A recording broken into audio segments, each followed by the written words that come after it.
The sizzle of a grill, the laughter of children, and the aroma of smoked ribs filled the summer air. It was a picture-perfect afternoon. Family and friends gathered around, sharing stories and clinking glasses. But then came the sound no one expected. Tires screeched to a halt, doors slammed. Uniformed officers marched into the yard, their expressions sharp and unyielding. The laughter died instantly, replaced by uneasy whispers and frozen stares. A neighbor, standing smugly in the distance, pointed toward the family. Then, without hesitation, the father stepped forward. He didn't raise his voice. He didn't show anger. But when he spoke, when he revealed who he was, everything changed. What followed shattered perceptions and left the bitter neighbor reeling. This wasn't just about a BBQ. This was about something far more profound, something that would send ripples through the entire community. And it all began with 6 chilling words. Do you know who I am? Stay with us as we uncover the full story behind this unforgettable moment. And don't forget to subscribe and turn on the notification bell so you never miss stories that matter. To anyone passing by, it was an ordinary scene of joy. A family gathered in celebration, children playing on the lawn, the sound of cheerful conversation mingling with the faint hiss of the grill. The Johnsons were marking a milestone, a moment of pride for their family and community. Booker Johnson, the man of the hour, had just been sworn in as district attorney, a historic achievement, not only for him, but for the city itself.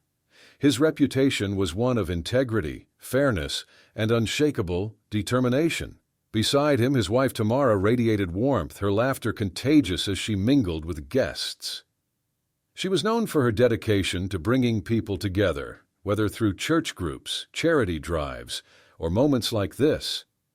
Their children, 12-year-old Maya and 8-year-old Jaden, darted between tables, eager to help while sneaking bites of their favorite dishes. The Johnsons were the kind of family everyone admired. Hardworking, humble, united, but not everyone felt that way. Next door, Linda Watterson stood behind her curtains, watching every detail unfold. Linda had lived in the neighborhood for over 2 decades, and she was quick to remind everyone of it. She liked things a certain way, quiet, orderly, familiar. To her, the Johnsons were an unwelcome disruption to that order. Over the past year, Linda's disdain had been clear. Complaints about noise that didn't exist. Glares when Tamara greeted her with a smile, a coldness that no amount of kindness could thaw. Linda didn't see the Johnsons as neighbors. She saw them as intruders. Today, as the smell of grilled chicken and the sound of joyful chatter drifted into her yard, Linda's frustration simmered. She clenched her phone in her hand, her eyes narrowing at the sight of Booker holding court with his guests. In her mind, this wasn't a celebration. It was an intrusion on what she believed was her space, her neighborhood. This suburban street was known for its pristine lawns and calm evenings, but there were unspoken boundaries here. Boundaries that the Johnsons, whether knowingly or not, had crossed.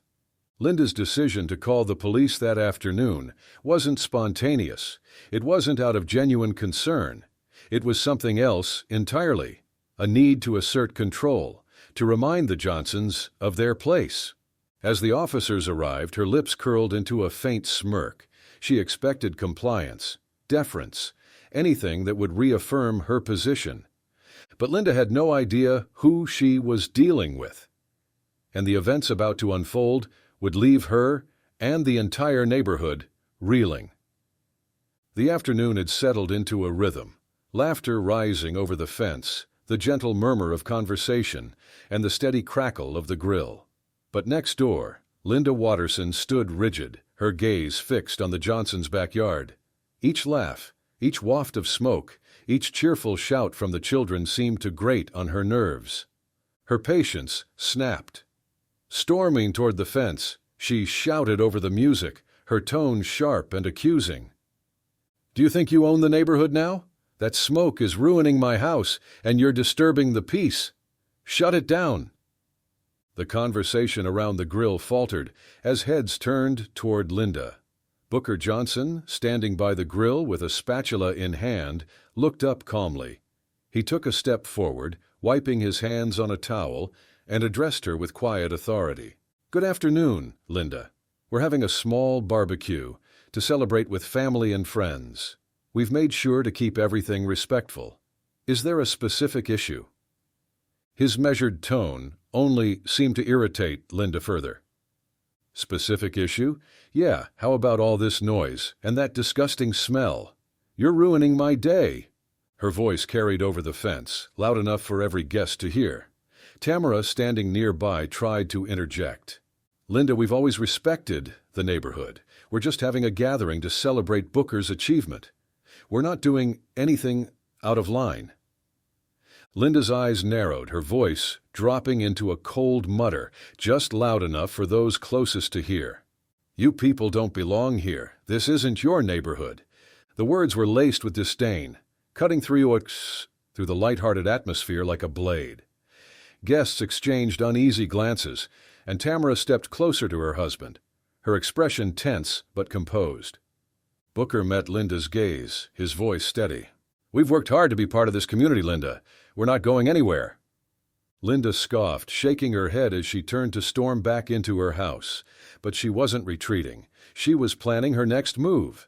Inside her kitchen, she grabbed her phone with a hand that trembled, not with fear, but with determination. Dialing quickly, she spoke in a voice dripping with false concern. "Hello, yes. I need to report a disturbance. My neighbors are hosting a loud, disruptive party. It's gotten out of control. They're being aggressive, and I feel unsafe." The words rolled off her tongue smoothly, her tone conveying urgency and alarm. Minutes later, the distinct sound of sirens echoed down the street. The sight of two police cars pulling up to the curb caught everyone off guard. Conversations stopped. Children paused mid-game. The Johnsons exchanged confused glances as uniformed officers stepped out, their presence commanding and serious. Linda emerged from her house, her expression triumphant. She pointed an accusatory finger toward the Johnsons' yard, raising her voice for the officers to hear. "That's them. They've been disturbing the peace all day. They're hostile, and I don't feel safe." The officers walked toward Booker and Tamara, their movements deliberate. The weight of the situation hung heavy in the air as Booker stepped forward to address them. "Officers, good afternoon," Booker began, his tone calm but firm. "Can I help you?" One of the officers glanced at Linda before responding. "We received a complaint about a disturbance. Can you tell us what's going on here?" Booker nodded, gesturing towards the backyard where guests stood in quiet apprehension. "We're having a family barbecue," he explained evenly. "Everything is within our property, and we've been mindful of the noise level. If there's something specific we need to address, I'd be happy to cooperate." Before the officer could respond, Linda cut in, her voice shrill and insistent. "They're lying. It's been chaos all day, shouting, loud music, smoke everywhere. I've tried talking to them, but they don't listen. It's been unbearable."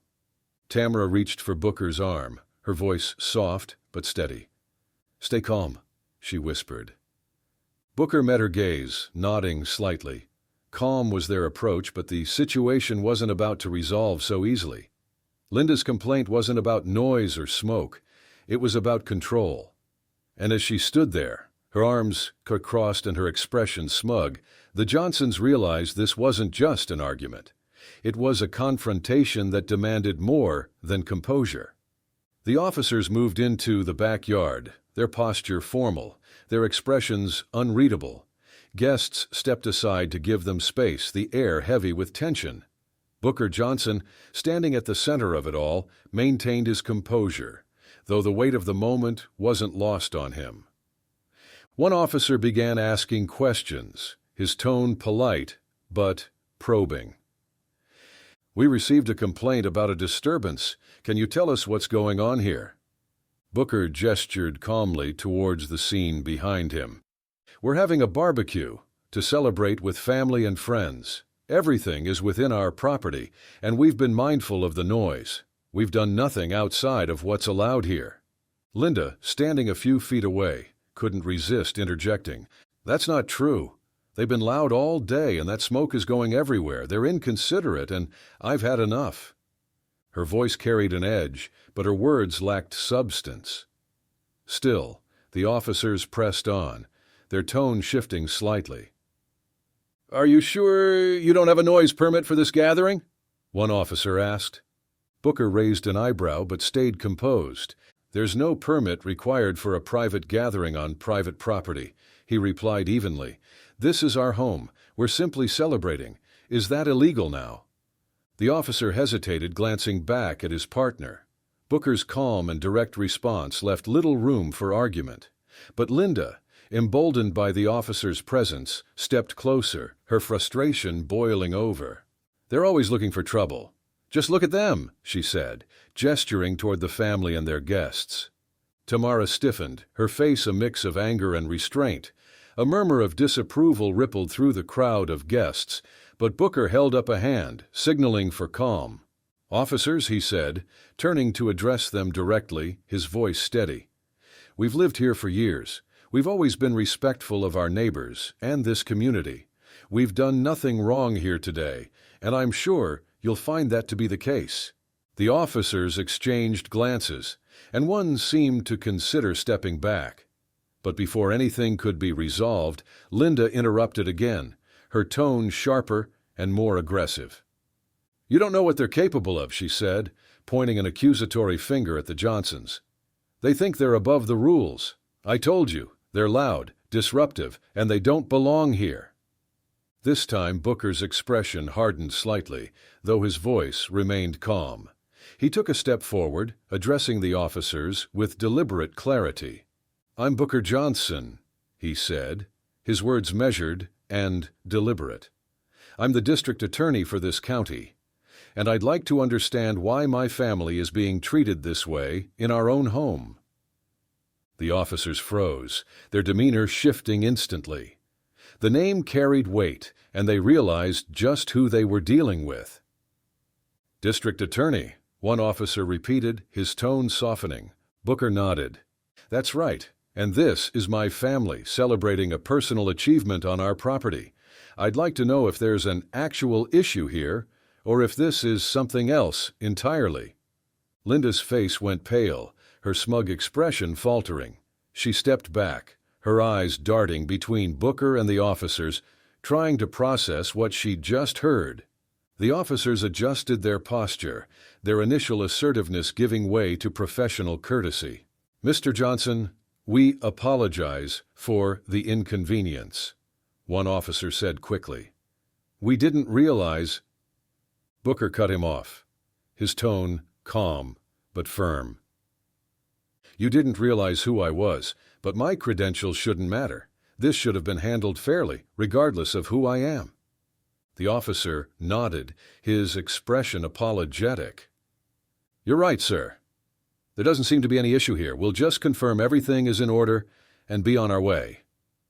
Linda, now visibly shaken, tried to regain her footing. But you heard me. They've been causing problems all day," she stammered.